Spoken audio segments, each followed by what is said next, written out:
You are allowed. No. I never watch award shows. I find them so annoying. Too many commercials. And it's just like Do we have so a new fake. copy? Everything is so. I don't know. Okay. Taylor. That's okay.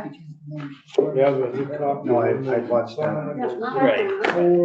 because I did think that it was Do crazy. we have a new draft, You Eric? kind of hit with that song. Yes, should be, Where would we find it? I think it's in your, should be in your folder. We don't have folders. Oh, I've well, got it. perhaps on your desk. It's, 1.1? Yes, 1.1, committee amendment, 6:09 Okay, PM. oh, yeah. I don't know if yeah. I have I it. got it. Oh, It's in your file under, somewhere. it's under my computer. Yeah. We're good. All right, now I've got it too. Does anybody else need a copy? I got one. All right. Anybody in the public, is it, posted on our website?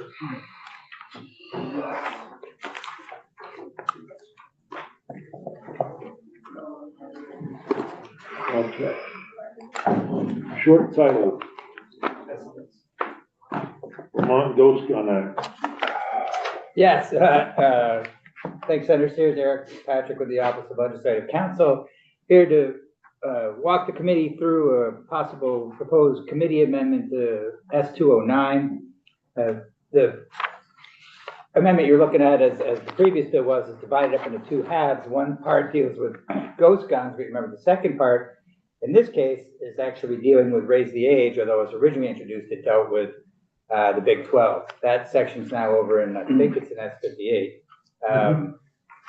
And now you've got a Big 12 piece to this and a ghost guns piece. So should I do the, just sort of start from the beginning, Senator Let's Sears? start from the beginning and Okay. work our way forward. Right.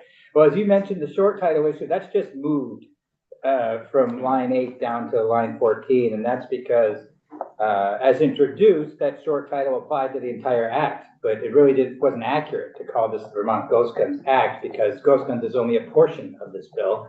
As introduced, it was saying the other portion was the Big 12. Now it's raised the age. But either way, it makes more sense for that short title to be within the ghost guns chapter, assuming it's passed. So it's just moved down to a new section in the ghost guns chapter. That's the only change there. So you'll see that the definitions themselves are identical as to the bill as introduced, as is the provision about the unlawful possession of unserialized firearms frames, and receivers, except for, this is over on page 5, there's one change that I didn't make that I will note. You'll see this has to do with the penalty, and it's the particular offense the committee discussed about the possession of an unserialized firearm while committing a felony.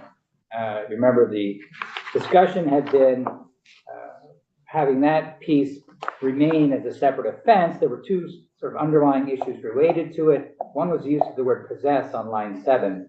I had originally thought that for sake of consistency with the carrying statute, which we have elsewhere in Title 13, it made sense to have the word carry be there. But then I realized, well, the way this is written, the person who possesses an unserialized firearm in violation of this section, and this section uses the word possess, not the word carry. So it actually made more sense to stick with the language that you have there, because it's the possession. If you look back on, for example, page 3, line 11, it's possessing the firearm or the receiver that's unlawful, not carrying. And can you just, in this instance, how would possess be defined? I think it would be a common term that is, familiar to the courts, and that it could be on the person's possession, on the person's person. Yeah. But not necessarily. For example, sometimes it's described as a person's wingspan. For example, it could be that they're within, it's within their possession. But it is oftentimes a fact and circumstances analysis of a particular case. As to, for example, if it's on the table next to you, for example, might that be possession? Yes, it might be, but under one circumstance, but if one didn't have knowledge that it was there, for example, maybe that wouldn't be. Yep. Okay. If it was in your glove compartment. Right. The presence of it in a vehicle is sometimes possession. Exactly. Knowing, but forget, just as one example, did you not know it was there? Maybe not. may have a solution. I don't know that I have a solution. I think I have a further complication. So by changing this from committing a felony crime to a crime, would that mean that if it is in my glove box and I'm speeding, this is now a potential 5-year felony with possible where do we draw the line as to what type of crime we're talking about? Speeding is generally a civil offense, so that, just to pick that particular example, but you're correct that crime is broader than felony. So any crime or misdemeanor. So there are some speeding offenses which go beyond a civil ticket. I'm not Reckless driving. certainly, and I think Excessive speed. if you've got a certain number of miles per hour In above, excess of 30 miles an hour. That's what it is, 30 mph, Citable right. offense, yeah. right? So it depends. And so this could have absolutely no conjunction with the crime I'm being charged with, and now suddenly it becomes a much more serious thing because it was in the glove box. Well, that's considered possessing. Right. That's the question, is somebody in the glove box, which is difficult to obtain as the driver. I was trying to get a tissue out of my glove box on the way up here, and I had a hard time getting it. Yeah, I think if, and Eric, if you could touch on this too. I mean, I think the concept that's used is, whether something is in the lungeable area of the driver. So if you pull over a driver and they have 1,000 bags of heroin in the glove compartment, they're very likely going to be arrested for possession of heroin. And, same thing with a firearm, at least from my interpretation. I don't know if you have. What if it was in the trunk? Then it's not in the lungeable area. Then it's not possession? But if you're, not supposed to possess it. no, I mean, if you have 1,000 bags of heroin in the trunk, you're also going to be arrested for possession of heroin It there. would just be which particular offense Right. charge. I'm not sure off the top of my head, actually. Right. So, yeah. Also with that piece, you just said they're gonna detain the individual, apply for a search warrant, and then go through the remainder of the vehicle. I always thought if it was in your car and your car was searched and it was found, then it was in your possession. But maybe that's oversimplifying. Marshall, Lungeable did you has to want be to more- clarify or muddy the waters? I'm trying to clarify, the definition that usually gets used is if it's in your custody or control. And there's a doctrine called constructive possession, which is generally applied in automobile situations, which means that really anybody who has access to whatever it is possessing it. So if you have 4 people in a car and there's, in the middle, whatever you call that, in the middle of the car, Console. in the middle console, there's some drugs, it could be held that all 4 people in the car are constructively in possession of that. And certainly if you have something in the trunk of the car, that's in your custody and control. So it's a pretty broad definition. Okay. I think the point that Senator Bohofsky raised about crime, I can definitely see. Is that something we should modify with, if not felony, then something else? Violent crime? So maybe I have a solution now. My understanding is what we're trying to get at in this section is if these unserialized weapons are being used in a crime, that should enhance. Is that what we're attempting to do? You can use them in a variety of ways. But what I'm saying is What if you're just trading it for drugs? That's a use. that is a use Is that being used? as payment.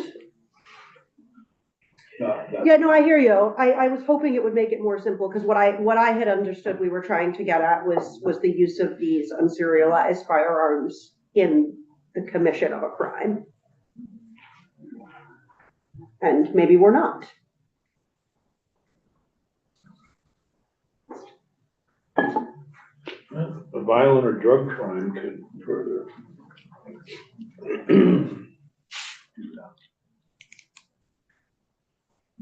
Yeah, I think those are all options from perspective of narrowing or broadening, depending on what the policy preference was. But uses rather than possesses, certainly a narrower focus, although as you mentioned, there's always going to be cases on the periphery that might require some judicial interpretation. What does this particular thing fall in the use of the term or not? But I think generally speaking, uses is a more narrow class of cases than possesses. It requires something different. And same thing with crime versus felony. So whether you want to be broader or Is narrower. drug trafficking a listed crime? I don't know off the top of my head what the listed crime list is. Well, I was thinking of the list, using the listed crime, which includes some misdemeanors. Right, because So there is a, pretty exhaustive list. right, And if drug trafficking is not part of it, then we could add certain drug crimes to the listed crimes and XXX. mhm. There's also a violent crime definition that's used in actually firearms chapter that has to do with the offense involving a category of people who've been convicted of certain crimes who are prohibited from possessing a firearm, sometimes referred to as felons in possession, even though it's not limited strictly to felons. That list is a list of certain violent crimes, and it also includes listed crimes with a few exceptions. You may recall years ago, we went through that listed crime list to carve out No, a we few did like use DUI. So that's possibly another way you could narrow it with a specific list of offenses that you've already deemed relevant, in the sense that that's the list you've already deemed prohibits a person from possessing a firearm. Yeah, certainly if somebody possesses an unserialized firearm while committing a crime, is it also a crime if they're not supposed to possess firearms? Yes. Yes. Because that's a group that I would think would want unserialized firearms, Mhm. just from a common sense point of view, not necessarily knowing.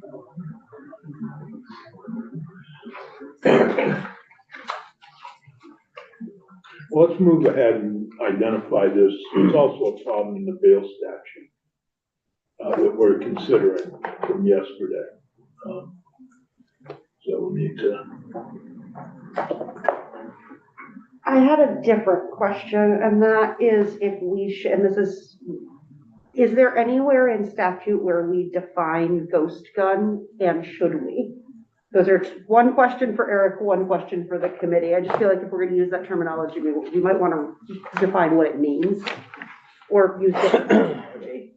There is no. Yeah, I don't think the term is used. Eric and I talked about it. What's the title? a Only the great title. deal, and we decided to use the term ghost gun in the title only, because there is no definition nationally, but most people know them as ghost guns, and if you said an unserialized firearm, that's what they're known as.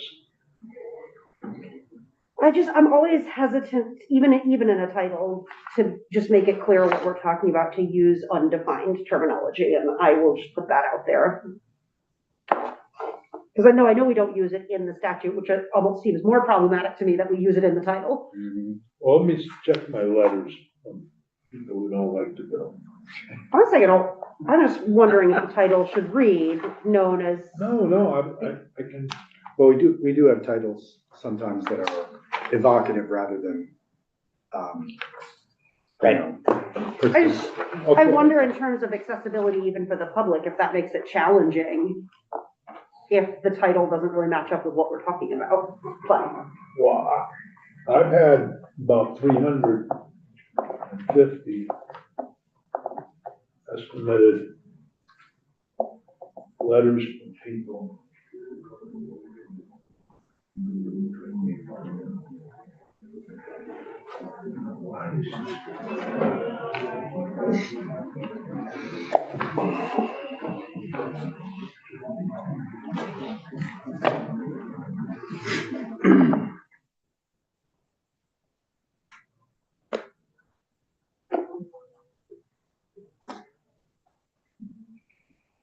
go. Okay. This week you'll be hearing S-209, also known as Vermont Ghost Gun Act. I urge you to oppose this failed California-style anti-gun policy that will only further burden law-abiding gun owners while doing nothing to impact crime in our state. The ambiguous term ghost gun is an invention of anti-gun advocates to restrict the gun rights of law-abiding citizens. First and foremost, a prohibited individual is prohibited from owning a firearm regardless of how the firearm is assembled, et cetera, et cetera, et cetera. I think the important point is that the term ghost gun is an invention of the anti-gun advocates. It's interesting because all of the people who have written to me in support of this bill have referenced unserialized firearms and haven't used the term ghost gun at all. Well, I'm just telling you what. I hear you. That's just an interesting. But I'm reading a letter. So if Eric and I discussed it, it's my fault. I'll take full responsibility. I thought that people would know what we were talking about if we used the term gun. I didn't realize that it's an invention of anti-gun advocates. Yes. I thought I was just having a conversation with Eric. What I found interesting about that is the actual antithesis. The people who are supportive of regulating these firearms, in fact, are not using that terminology. Well, maybe, I don't care if we take it out. I don't feel strongly enough to argue over it. I was just Well, you appreciating did. the irony. Well, you brought it up. I brought it up because I think it's a concern, but it's not the hill I'm gonna die on today. Okay, good. Then I I hope say you're we not gonna move die on on. any hill. Move on We'll to see. page 6 of the rewrite. Just a brief return to the violent crime issue. So in the statute that you have on the books that prohibits possession of a firearm by a person convicted of a violent crime is defined. It does include trafficking, drugs, and affairs, which is what your question is. It's Okay, generally defined as listed crimes with about half a dozen exceptions and a couple of expansions relating to drugs and sexual conduct involving a child. So that's a possible way to go about it as well if you're looking for a more specific list of crimes that would be covered. yep. All right, so moving along then, as you said, here's over to page 6. So this is the issue, remember, this has to do with what happens when someone, because remember one of the things that the bill does is it sets up a process whereby someone who either has manufactured or is in possession of a firearm or a firearm frame or receiver or other component that doesn't have a serial number can bring it into a licensed firearm dealer and have them imprint the serial number on it. So it creates that ability in statute, sanctioned under Vermont law. However, the question was, well, what happens if the person brings it in and then they fail the background test? They do, because they have to do a background check under the statute before they give it back to the person. And the language, as you can see on lines 14 and 15, originally provided that if the background check is denied, the licensee, that's the dealer, the FFL, shall surrender, that was how it was originally written, shall surrender the firearm frame or receiver to a law enforcement agency. There was concern about, first of all, the word surrender seemed off, and the word deliver is what's used. You may recall, there's a separate provision of law that requires people who have relief from abuse orders, RFAs, in effect against them. Their firearms, they're not permitted to possess them while the order is in effect. They can either deliver them to law enforcement, in some cases, firearms dealers, in some cases, other persons they can designate to hold on to them for that period. Delivers the term that's used there, it seemed more appropriate, so that's the reason for that change. Shall deliver the firearm. So now the question is, all right, to whom should it be delivered? And that's where you see the or, a couple of options that are there. To clarify, are you suggesting the language that includes all of them, or are you asking No. which we prefer? Correct. Okay. Exactly. And I do have some feedback if that would help, but those are some options that are there. And you'll see the options are stick with the first one, which was to a law enforcement agency, deliver to them for disposition. That's number one. Number two, maybe DPS for disposition because they use some of the disposition of firearms under the relief from abuse order provision that I just described. Third one is maybe give it to ATF for disposition. The more I thought about it, it seemed consistent with what happens under current law, because if you think about what's happened in this situation, the person has been found to be prohibited from possessing a firearm, right? So it would be illegal for them to possess a firearm. In many instances, that would be a crime. So the firearm would be evidence of the crime. That just in any ordinary criminal situation, that evidence would be held for some time by law enforcement. They may eventually give it back to the person. They may give it to somebody else because it belongs to the person. It's still their property. So to be consistent with that process that exists under current law, it seems like maybe the initial thought makes the most sense. And if the law enforcement agency decides, well, the person's not going to be charged with anything because maybe it was not actually I just described, not a person who's committed a violent crime, for example. Maybe it's someone who's disqualified from possessing for mental health reasons, not necessarily a crime under the law. So they would want to give it back to somebody. So they allow that person, as they would do under current law. They don't just hold on to somebody's private property if they're not going to use it as evidence. They have an existing process that would allow them to return it, provided that someone else is designated. So there's no reason to change that. What I guess is the one way to look at it. So you just sort of piggyback onto that existing process and just say they deliver it to a law enforcement agency for disposition, as they would in any criminal situation now. The agency could look at it. Maybe we need it because we're going to charge the person with a crime. Maybe we don't. They make a decision from there. And that seems as though it would be the lightest touch on the dealer, on the licensee, because they could deliver it to the local law enforcement agency rather than, if it's DBS or ATF, they might have to drive. Senator Bowles. I just want to clarify, and maybe it's just my not quite understanding the process as it currently exists. We're not suggesting that we're going to give it to law enforcement so that they can give it back to someone who shouldn't have a firearm in the first place, are we? No. Okay, because that is what I was hearing, and that made me a little concerned. So thank you for dispelling me of that. Right. No, that should Well, be. and I should point out that in the past, Senator Ron Hinsdale, for instance, has raised an objection to the idea that in such an instance, you might wind up giving the firearm to a family member of the person prohibited, arguing that, that can lead to trouble in other ways.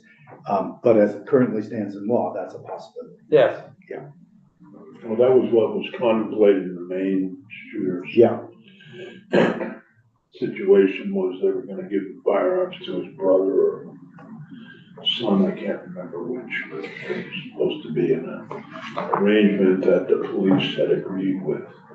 Mm-hmm. And that's why they didn't further pursue the, yes, Senator Bowles. Just as a follow-up, in that sort of instance where the firearm is given to a family member, is there anything preventing that family member or making it not allowable for that family member to then just I give them believe back to the so. person? We did the storage bill back in the day. Yeah. I Okay. believe so. Yeah, there's a penalty for transferring a weapon to somebody. That's a crime. Yeah. Who Absolutely. should not have one. So if the police give it to you because your brother cannot have one, and you give it to your brother, okay. That's unlawful. Thank you. Yeah. I reject the third option, the Bureau of Alcohol. I think the first one makes The sense. first one makes sense, but Law enforcement, yeah, that makes sense to me. I don't think DPS wants them. okay. Now, The next, from there, you kind of go into raise the age. So we can pause there if you want to discuss ghost guns more, or what do you want? well, I think I wanted Senator Sheen wanted to hear from a licensed firearm dealer next week, and so we're gonna try to arrange that. Yes. I'm not opposed to hearing from someone. I did just want to let the committee know that I did speak to someone. And they said that at this point, most FFLs use lasers and it takes a few seconds to put a serial number. But I will happily still hear from someone doing it. I did. If that person's willing to come, we'd be happy to hear. I'll ask them if they are. They seemed hesitant, but I'll try again. Okay, so when Senator Sheen and I put together the agenda for next week with Megan, we'll try to schedule a time for that. if you've got somebody that's willing that can come at the same time, or 2 different points, I'm fine with that. So I don't know that a decision's been made to take out the rate of the Big 12 at this point. So I would assume they're still there, although they need discussion somewhere. Right now, it's in S58, but we can It's put it been where, moved to S58. yes, but we We can, did that? Okay. we can easily, I I don't thought that's know. what you wanted, Senator Shears. but if you'd Well, I'm rather not hear sure this- what I want. Are any of us, I think it sounds like a good idea. what, the Big 12? Expanding the Big 12? Put on to S58. Oh, If we choose to Move it. expand it, that'd be great also. But yes, Yeah, we're talking expanding, you said you didn't know where it was. but somewhere. I hear it's in S58. Well, currently, but we should talk about raise the age in Big 12 some point next week too. All right, I'm getting confused. Well, the raise the age This is option, raise the age, which I asked Eric to draft into this. By surprise, we were given a task, so we take it. so. and you'll top of- see, sorry, I'm just if you turn for a moment before we look at the substance, very last line of the amendment, page 11, line 6. Oh, I'm sorry. Just so we'll help sort of frame the discussion, so that nothing, you can see that there's options here. Remember, this is the idea of if the rate, and you see the question marks, leaving the options fully open. So it's, right now, it's drafted so that the age would go to, as you can see in the various instances, that the language would be up through age 19, so maximum age of 20. But the question is, when do you want that to take effect, right? If you did nothing this year, under last year's Act 23, that will take effect on July 1st. So as of July 1st, 19-year-olds would, if they commit a non-Big 12 offense, would start in the family division. That's the final piece of raise the age, what you were talking about this morning, and that still has been delayed in terms of its effective date the last couple of years. If you want to choose to delay that further somewhat, this is a way that you would do it. And you reenact it, you provide that youth under the age of 20 will go into the family division for non-Big 12 offenses, and then you decide, that's where I pointed out, page 11, line 6, what date do you want that to go into effect? Could be July 1st of next year, it could be April, could be some other time, whenever you think you would want that to happen. Eric? Yep. I'm confused a little bit.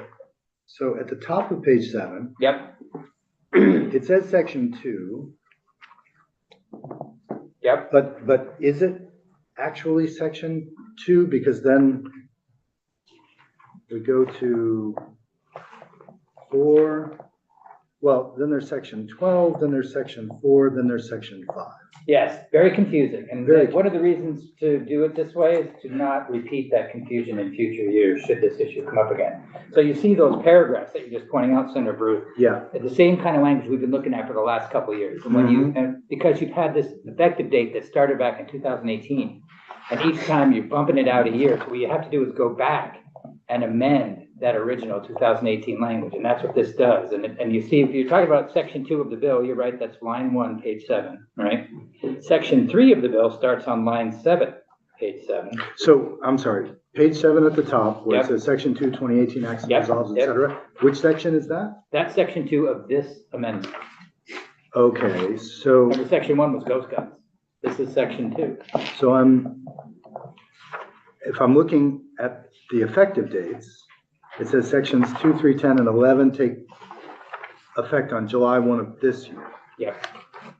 So, 2 and 3 are the repeals of the prior staggered effective dates of raise the age. and So this if is- we repealed them, then what do we have? Then you have the following sections that would go into effect, start on section 4, which you'd also see and refer to on and so- page 11. Okay, So so, sections 4 to 8 would be the new language that clarifies that, see, look on page, for example, stay on page 7, line 17. See that? Bumps the Yeah. age up by 1 year. So you're starting fresh in a sense. You're not, you're if enacting exactly the same thing that would be enacted by amending those 4 different acts from 4 different previous sessions again, which, as you point out, gets very confusing and also sort of. So none of this would repeal the raise the age that we've already done. Correct. You mean like the rate that already went up for the 18-year-olds? Yes. Nope, that stays as is. Okay, because that's what I worry about with this sort of salad of sections and repeals, is that we'll wind up making a mistake and repealing that. But I understand you to be saying that sections 4 through, or is that what you're talking about? yeah, sections 4 through 8 would, if we okayed them, would take us out to 2025 for the 19 months. Or whatever date you choose. Yeah. Yes, exactly. Okay. That's right. Yeah, the only thing that's being repealed in 2 and 3 are those staggered effective dates, not the underlying law. Yeah, okay.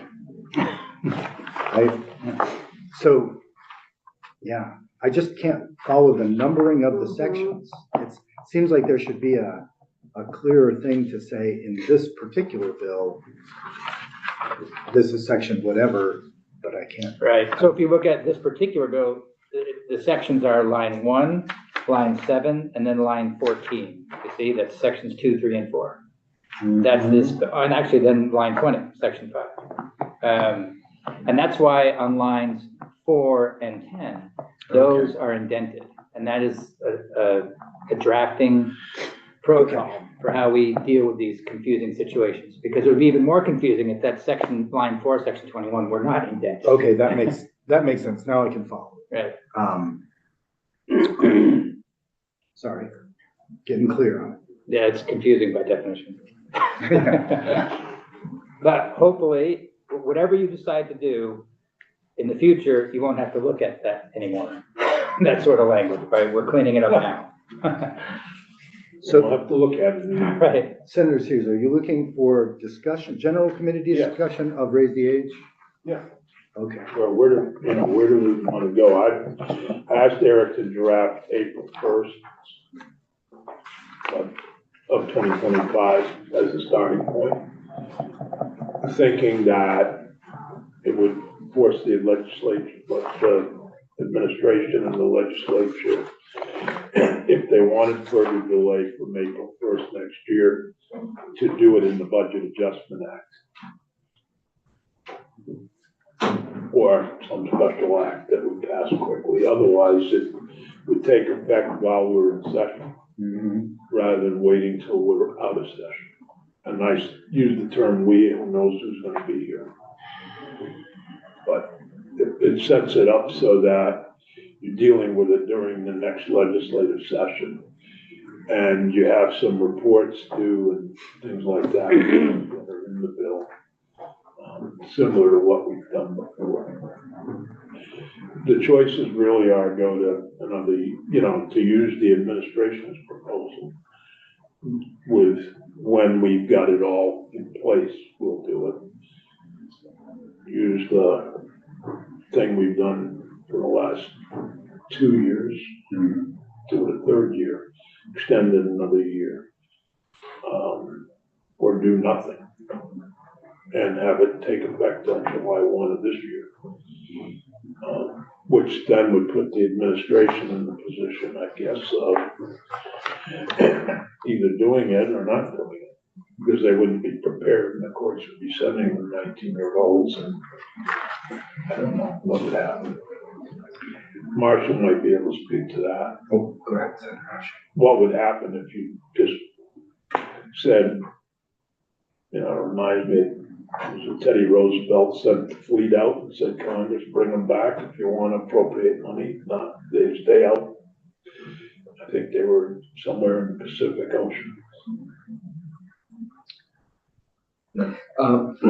Quick question that I think I know the answer to, but when raise the age was first discussed to start incorporating 18-year-olds, did DCF come in and say, yes, this sounds like a great idea, we're ready to implement this?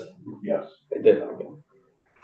That's good. Although, to be fair, there was a 2-year delay between 18 and 19-year-olds coming in to give them adequate time to put the programs, et cetera, in place. So I believe we passed it in 2019, it was 2021 when the 18-year-olds.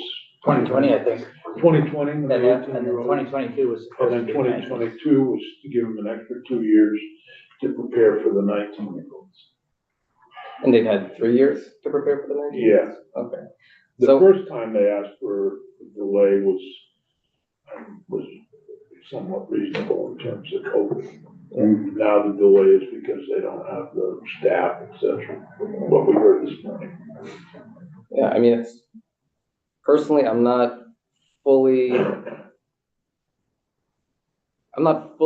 compelled yet that we should continue this delay. I mean, you know, when we look at the data, there's less delinquency cases filed for 18-year-olds. There's less custody for these kids. There's less cases going into the family division for 18-year-olds. And there's a decreasing amount of youthful offender filings as well. It So, might be instructive to hear from the DCF about our request on acuity of cases. yeah, and that's the other point is, you know, that's on the other side of the debate here. So I'm not fully supportive of delaying this still, just based on the data that we're seeing, but I do think there does need to be a bit more testimony. And I also think I'd like to get more clarity on the cost as well. You know, both the short-term and long-term cost if we're, you know, having 19-year-olds go through DCF rather than having them go through DOC and the criminal docket. Well, hopefully Judge Davenport's organization is able to give us what might be the cost of extending raise the age in terms of the diversion programs. I am also not compelled, although I would go so far as to say I am opposed to delaying this again. I mean, we sat here last year and we had this exact conversation, and as far as I can tell, we're just gonna keep having this conversation.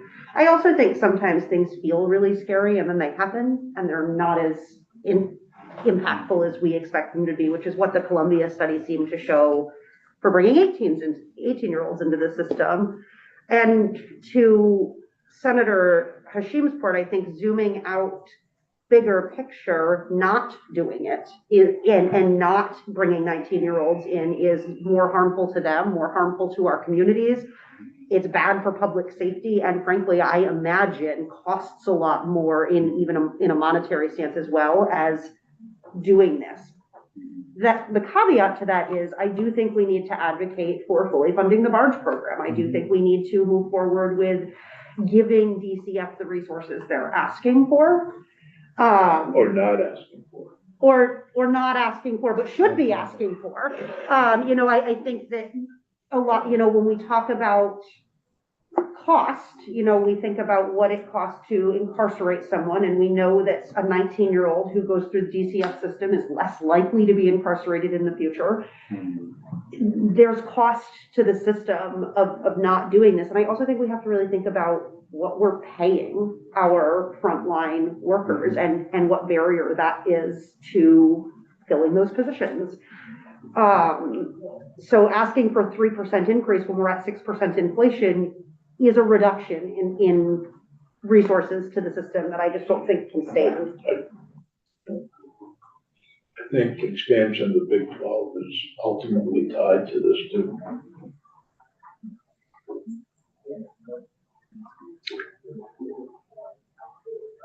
I think elimination of the Big 12 is tied to this, but I don't think we're in that policy debate. No, it might be. So I want to say I find myself placing similarly to the two senators who have just spoken. I get a very strong message from the administration that although they say they're committed to this program they will ask for another delay next year. And I would point to the deputy commissioner's testimony. She laid out 5 conditions, and I asked her, did she expect to meet all of them in a year? And she said no. So taken at face value, that is a way of saying she doesn't think that they will come in next year and say, we're ready to go. To Senator Vyhovsky's point, if we let this go forward, what's already in statute, and we make it clear that we're not raising or we're not delaying the raise of the age to the 19-year-olds, the administration has the entire budget process to come forward and ask for more resources. But this is the contradiction that's buried in everything they've offered us so far this year, which is they want more tough on crime statutes. They want higher penalties for fentanyl. They want conditions for violation of release, et cetera, or they want convictions for violations of conditions. And when I ask them, are you prepared to fund the additional incarceration and detention that this will produce? The answer is no. The governor comes forward with no more resources. So I think either we just do what we've done the last 2 years a third time, with the understanding that probably they're not going to say they're ready next year, or we hold them to what we put in statute and we offer them the budget process to articulate their needs. And that, at this point, that makes more sense to me, I have to say.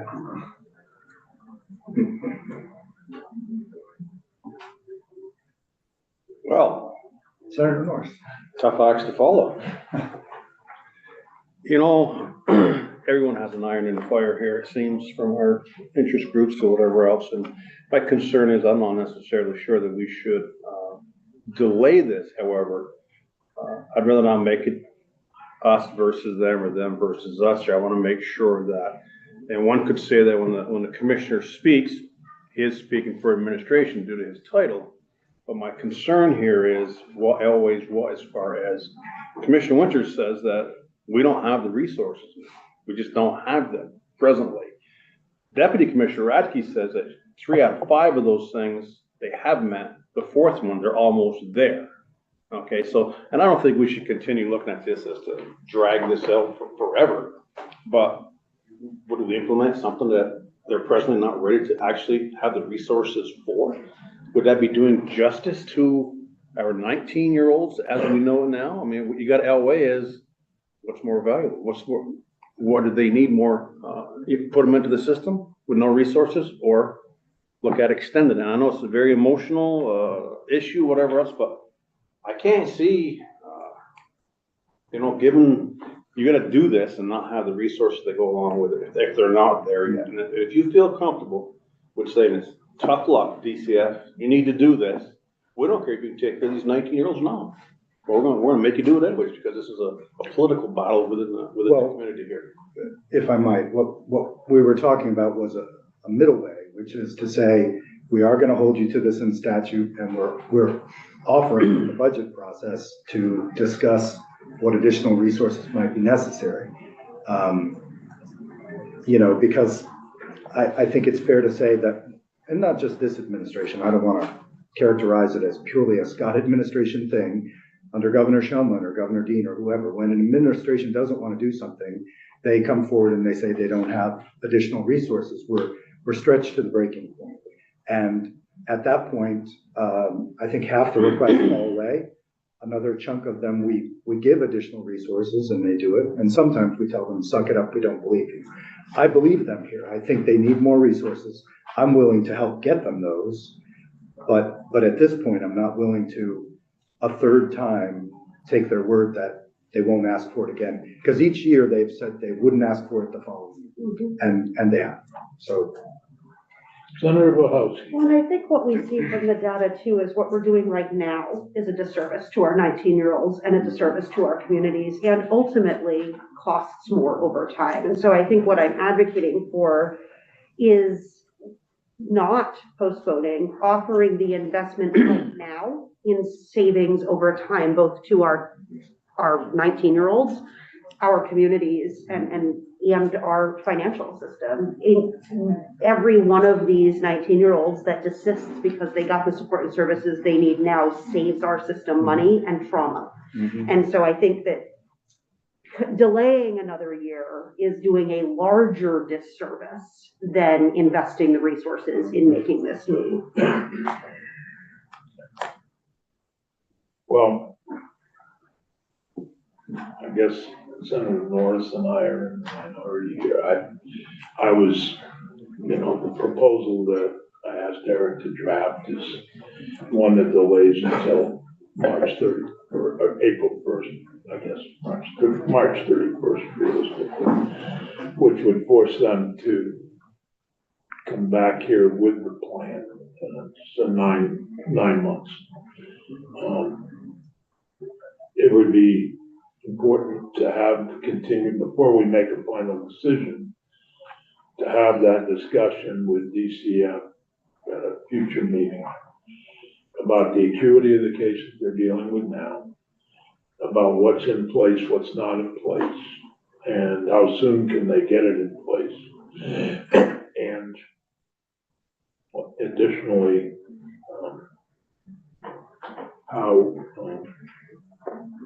I'd really like to know the numbers of 19-year-olds that are being dealt with as youth offenders rather than as juveniles, because we haven't raised the age. But somehow the court system usually finds a way around. Yeah. We can get those done. Oh, good. Yeah, we can get them for last year, the last couple of fiscal years. Yeah. Then look at how many, we can also look at. Since the delay took place, I would be interested in how many 19-year-olds end up in youth offender. Okay. So that they get the services they need. My fear of the adult system is that it's not particularly equipped to deal with 19-year-olds who have committed minor crimes but have serious problems that result in future crime, which is why we did this whole thing in the first place. So, yeah, hopefully we can keep a semi-open mind. I've heard where 3 members of the committee are at. I live by the committee and whatever the committee votes. Well, and I understood Senator Hashim to be saying he wanted to hear more testimony. I do as well. I'm just saying that Yeah, at this point. At this outset, I understood the first time was COVID. That was totally reasonable. Nobody could have predicted what COVID would do to the system. To some extent, the second time is avoiding the resources needed. The third time is continue to avoid the resources. You were also going to get what was needed for the barge program. Yes, right. I know the House is working on something with diversion, but I will wait for that before I get too tired of diversion here. So, is there any direction for Eric on 209 or this next week? Fix this.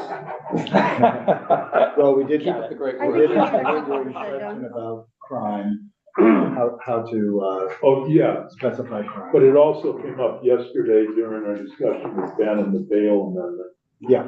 On the bail issue. So we were, Bob, we were combining 3 bills on bail into one. And in the Brock Norris bill, there's a section on firearms that's similar to the one in here. And it's creating the crime that you're carrying and et cetera. Probably, Eric, we came to you for advice. Ben is the draft person, so whatever we do there, we should probably do here. I'll follow up with Ben on that. I think it would have to do with, at least in part, treating certain offenses. Well, it was considering for purposes of bail that the language from that bill was that if you're carrying a firearm in the commission of crime, it's considered a violent act for. Was it actually use during a commission Well, of that's crime? It your was bill. just carried. It was I'm talking about carrying. your bill. I realized that. Okay, but sometimes I'm not the sharpest tack on the wall here, you know, I mean, I might have missed a word here, Senator. Work with me on it, okay? The question was it, you know, well used during the commission of a crime or? Well, it's possessing? in carrying or possessing, that's Mhm. where Yeah, I the think it's confusion carrying and came in. possessing. Then we'll have to look at that again, obviously. Good thing it's called Brock Norris, not Norris Brock. Well, it's Brock, really. There you have it. It's Brock's fault. I thought he had it all together.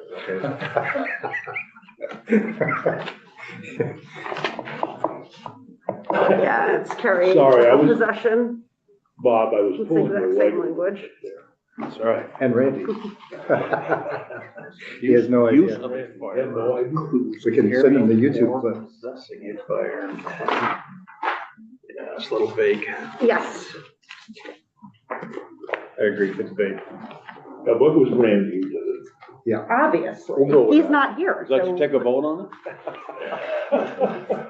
In fact, Bob protested, Randy overruled. it? Such is my life. And, at any rate, it's an issue for both bills. Right. So you like the thought of the three bills, just creating an omnibus bill, Yeah, on bail. picking and choosing what we think is best and then moving forward We, from we kind of went through that yesterday with Ben. You may want to catch up with that. We took some things out of all of them. Left some things in. I'm sure we'll get another draft first. Or two. At least. Well, I'll send everyone the list of the violent crime from the firearm possession statute so that you can think about whether you think it makes sense to use that list for purposes of the language on page 5. Sounds good. Is there anything else?